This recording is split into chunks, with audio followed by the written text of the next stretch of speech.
Good morning, I'm Al Ledford. This is the Vineyard at St. Joseph's, Old Mission Peninsula, Traverse City, Michigan. What we're going to do today is we're going to illustrate what we would call the final pruning before bud burst. Last video we did what was called a rough spur pruning. Okay, this is an example of that rough spur pruning. Today what we're going to do is go into what we would call the final spur pruning. Okay, and this is applicable to the spur pruning in our Rieslings and in our Gamays. Now, the reason why we're doing the final spur pruning right now is because there's a small window that we have to do our final pruning. Okay, we don't want to do it if there's a risk of frost, but we also have to do it before bud break, and bud break is in what I would call probably 7 days. So between the rough pruning and what we would call bud break is when we want to do our final pruning. That's the rationale behind it.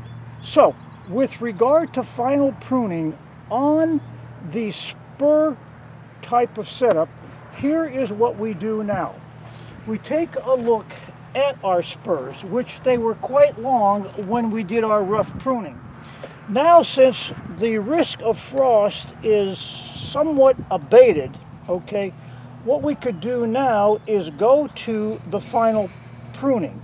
And what we'll do here is to take a look at this first of all and make sure that in fact the spurs are not dead. And what I'll usually do is, like, I will take the spurs and I will maybe clip a little off. Oh, if I can see green in here, okay, it's good, you know, all right. So what I will do, and then I might check another one. Okay, green, great. This is a live plant. All right, now, final prune on the spur. What we'll do is, if you notice here, you will see small nodes here. There's actually a base node here. See this one was already pruned, but you can see a small node here and there's a base node there. When we final prune, this is really all we need, because all we want to do now is to generate a new growth from one or two of the buds, and we don't have to worry about frost getting in here, because hopefully there is no more frost this season. So what we'll do is we will final spur prune. I'll take this one. I got a bud here. There's probably a bud there. I like to leave maybe 2 or 3 buds on the what we would call the cordon. All right, so 1, 2, 3. This is good. All right, I've got 1, 2. I can clip this off right there. This is dead over here. I'm going to just clean that up, take that off. So you get the idea. This is a dead wood. Take that off. 1, 2. I can hit it here. There, good enough. Take this off, and all I'm doing is cleaning up and then getting down to maybe my 2 buds. 2 or 3 buds. This one's, I left 3. I got a node, I got 1, I got 2. So I got 3 buds. Again, and this is what we do. Clean it up, come in. I'll skip that for a minute. I'll go back over here. Good, good. Take that one off. There. 1, 2. That'll be sufficient. Okay, take my little cattail off. Don't need those. All right, so now what I got left, that is final spur pruning. Now what I got left are a few extra ones. And what I'm going to do right now, since these are good, I really don't need any backups. All right, so I will remove this cane. I will remove that cane. And sometimes I'm overly conservative. I'm going to keep this cane here for a reason. Because one of the principles is to maximize as much area as you can on the vine, and I'll get to that later on.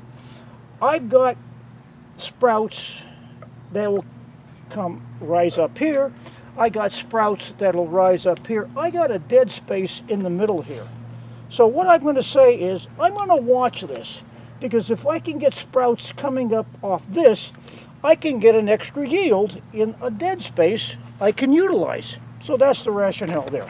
So you'll notice one thing. On this particular type of variety of grapes, we in fact will still structure it such that the lower training wire is the wire on which the vines now will be trained, grow, and that's actually your final spur pruning. The next step beyond this, okay, is that in fact when these particular sprouts start in, these are what's called catch wires. So if in fact there is an issue where the sprout starts to grow out, we will tuck it inside of the catch wire.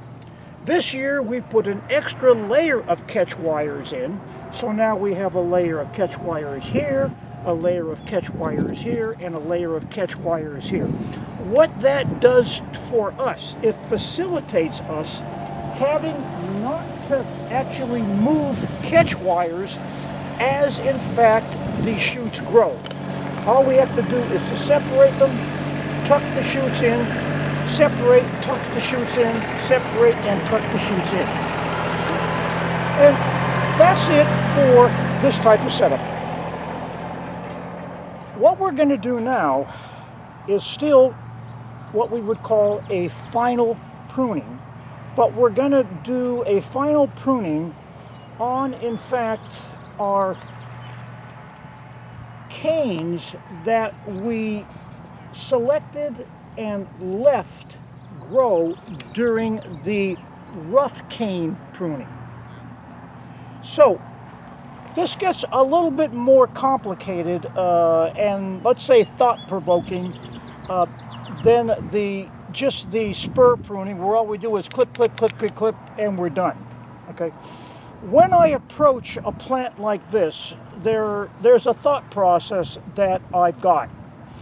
Remember, I purposely used more canes than I probably would, in fact, prune and then tie. Okay, like for instance here, I've got 1, 2, 3, 4. I got 5 canes. Okay, I'm only going to wind up with 2. But the reason I've got 5 is because, again, all right, I needed insurance. Now, since we're into final pruning, okay, I can be selective. And this is what I would prefer to do. I would prefer to take the canes, if they're good, is to take, if I have 2 canes on a trunk, the preference is to take the lower canes. If you can, here, here, and even this cane over here, which is a lower cane. The rationale for that is because now when I go to train or cordon, I have to make a bend like this. And these canes are still somewhat brittle and they can snap. So the further down you are on the trunk, the more generous of a radius you can make. If you're up here, you're going to have to make a tighter radius in order to get to your training wire. So your first thought was, okay, can I use this? If I can use this and I use it successfully, well then also what I can do is I can cut this away and let the nutrients just go to that one cane. That's the rationale. The other thing that you should watch for before you even start to trim, final prune, and cordon is to watch where your adjacent vines are, like this one and that one. The rationale here is because you want to determine how much you want to cut off of this depending upon where the next one ended. The idea here is to, again, maximize the amount of yield on, in fact, the training wire. Here's what I would do, and this is what I'm going to do. Okay, this was already cordoned. I'm going to say, all right, I've got one. I'm going to try to, within this spacing, half of the spacing taking up by the cane from this trunk, half of the spacing taken up by the cane from this trunk, so that what should ideally happen is that I can cut this one here. When I take this one over, I will cut this one about right here, okay? So I've got half of the nutrients from here only going this far, and half of them going for here, but I've utilized all of the space, all right? So the point is, on some of these, what will happen is you may get a very short one and it might end here. And if you just arbitrarily cut it here and say, oh, wait a minute, I got a big gap. Well, it's too late because I already cut it. If you had one that, let's say, ended here, you can say, all right, well, I really have to complement this, and maybe I'll cut it here so I can butt it against what ended there. So your judgment as to how long you will trim the cane depends upon what it sees from its neighbor, okay? So let's go. Now, the first thing I will do after that is, all right, let's kind of give this a haircut and take all of the little cattails off and the stuff that we don't need. So I'll say, all right, let me clip here, clip here, clip here. And what I'll also do is, before this, I will eyeball, and I could say, okay, maybe I need about that much. I'll make a little extra, but I will cut off now, because if I have it too long, it's going to be very difficult to cordon. So I'll say, all right, this looks good. I'm going to try that. But the point is, I'm going to keep this one on until I get this one there, because if I break this one, well, then I've got this as a backup. So I don't cut this one off until I know I'm safe with this one. But, so I'll go through the motions of this one also, although I may not use it, but you never know. Now, while I'm doing this, what I'll also look for, all right, is that as I'm doing and cleaning these off, cleaning this off, if in fact I ever have to use something that's this long, I'll also look at the very top. This is all winter burn. This is dead. See how it's discolored, almost like dead wood? Well, regardless, that has to come off. That's dead. All right, I'll clean these up.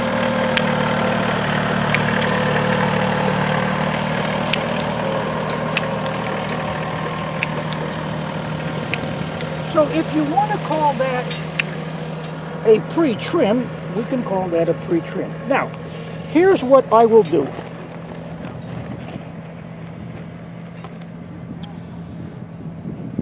It's important also that your cane is on, let's say, the north side of the training wire, because that's where the wind blows from, and you want the training wire to support the cane like this.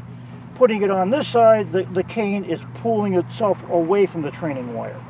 All right, so let's try this. What I'll do here is I'll take this cane, and I usually will attempt to put maybe three or four fingers on the area that I'm going to bend to support it.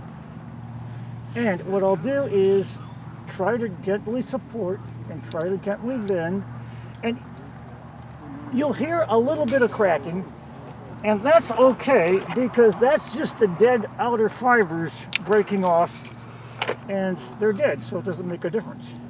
What you don't want to hear is a split.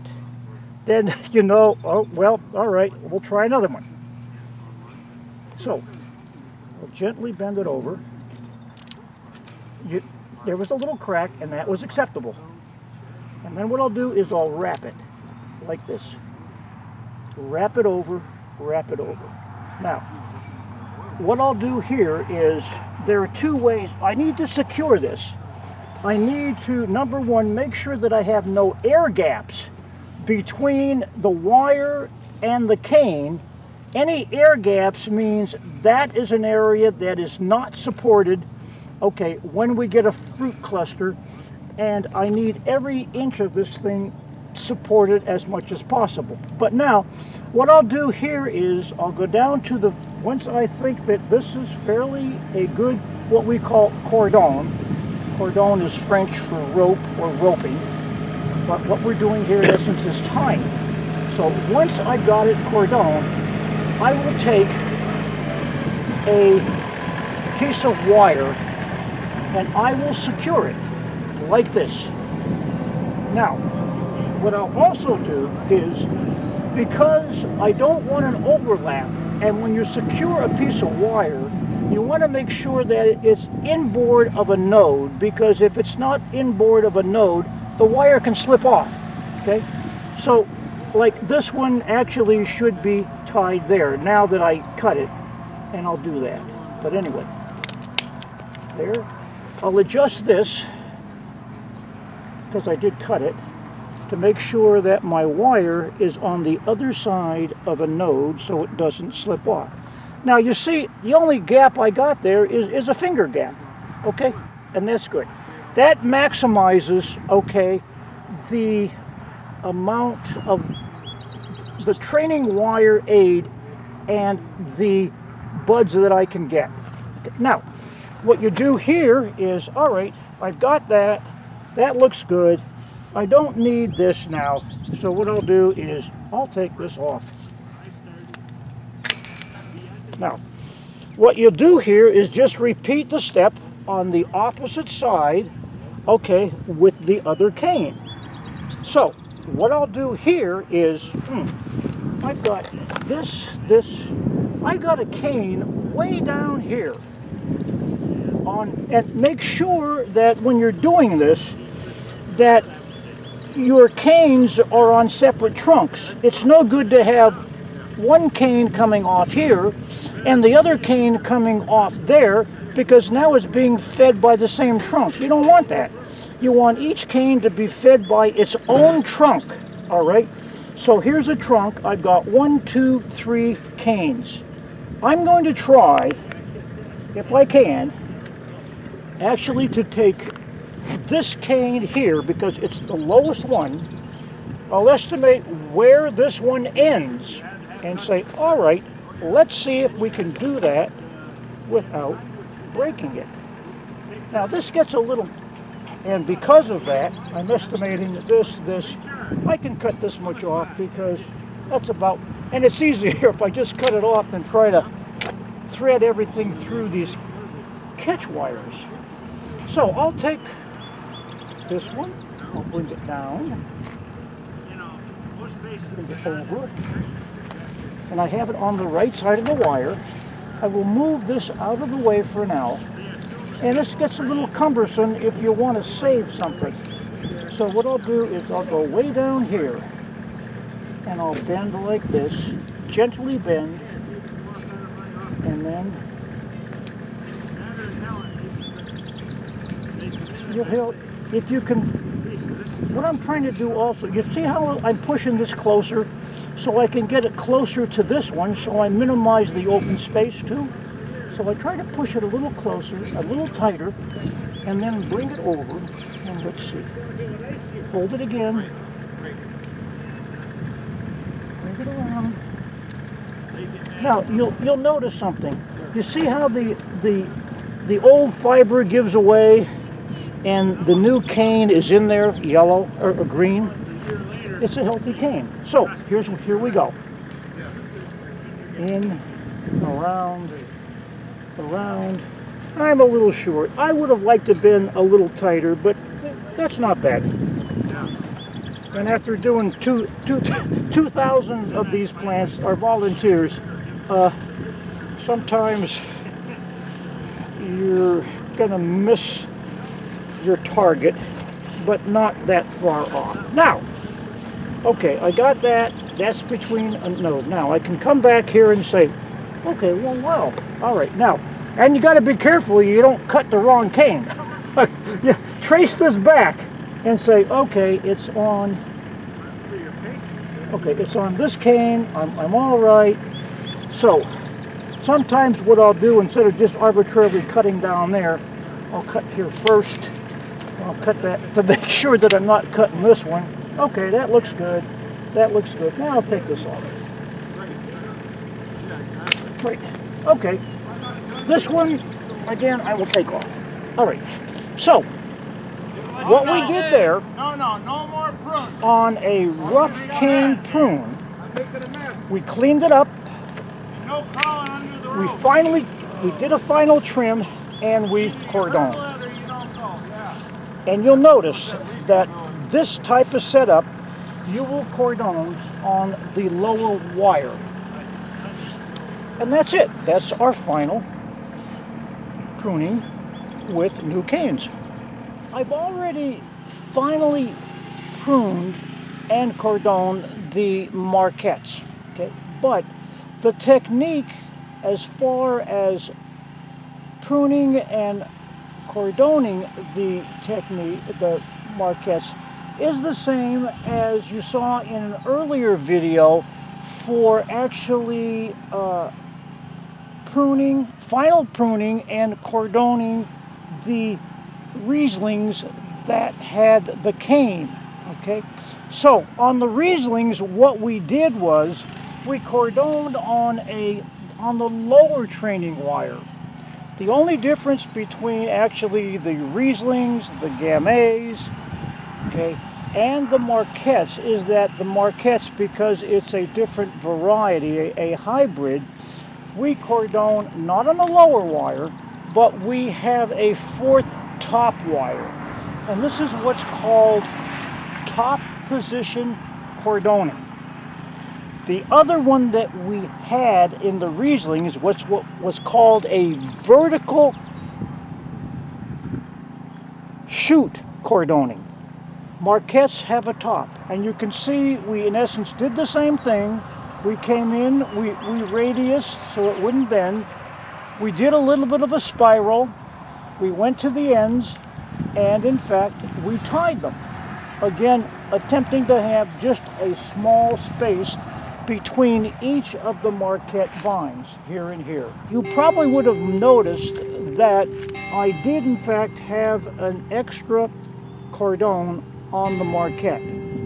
Although this is final pruning and it's cordoned here, if in fact, for some reason, I need a backup, that in fact maybe the buds don't materialize, okay, I've got a backup, okay? Then I would probably take this off.